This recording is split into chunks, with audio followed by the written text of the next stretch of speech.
Napansin mo ba, may mga content creator na matagal nang nagpo-post pero hindi pa rin tumataas ang views. Hindi dahil pangit ang camera nila, hindi dahil mahina ang internet nila.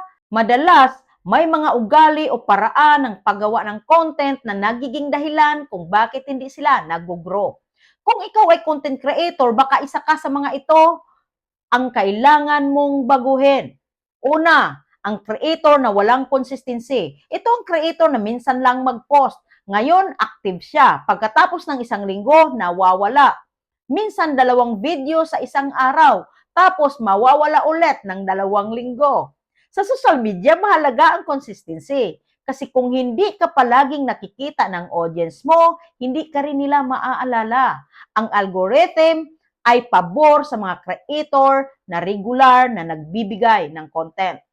And number 2, ang creator na walang malinaw na niche. Ngayon, ang content niya tungkol sa negosyo. Bukas, tungkol sa travel. Sa susunod, tungkol sa pagkain.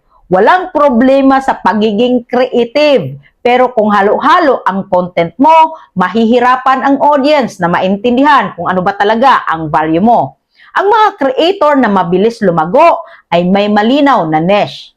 Halimbawa, motivation, negosyo, education, and lifestyle. Kapag alam ng audience kung ano ang asahan sa'yo, mas madali silang maging loyal followers. Pangatlo, ang creator na puro post pero walang interaction.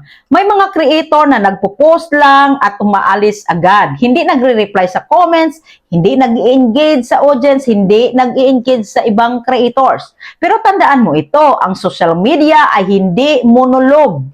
Ito ay conversation. Kapag kinakausap mo ang audience mo, mas mararamdaman nila na pinapahalagahan mo sila. Pang-apat, ang creator na takot mag-improve. May mga creator na kapag may nagbigay ng suggestion o criticism, agad silang nasasaktan o nagagalit. Pero ang totoo, minsan ang feedback ay daan para gumaling tayo.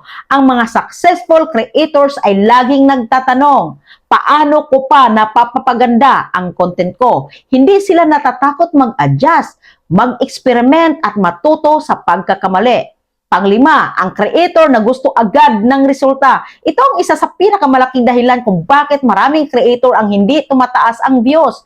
Gusto nila viral agad. Gusto nila maraming followers agad. Gusto kumita agad. Kapag hindi nangyari, nawawala na sila ng gana. Pero ang totoo, ang karamihan sa mga successful creators ay ilang buwan o ilang taon muna naghintay bago nag-breakthrough. Ang growth sa social media ay parang pagtatanim. Hindi mo agad aanihin kinabukasan. Kung isa ka sa mga content creator na pakiramdam mo mabagal ang growth, huwag kang mawala ng pag-asa. Minsan, hindi problema ang algorithm, hindi rin problema ang audience. Minsan, kailangan lang nating baguhin ang paraan natin sa paggawa ng content. Kapag nagawa mo yon, maaaring ang susunod mong video na ang magiging simula ng breakthrough mo. Kaya tuloy lang sa paggawa ng content dahil ang consistency ngayon ay maaaring magiging success mo bukas. Natulungan ba kita? And see you in my next video, Kamagnet.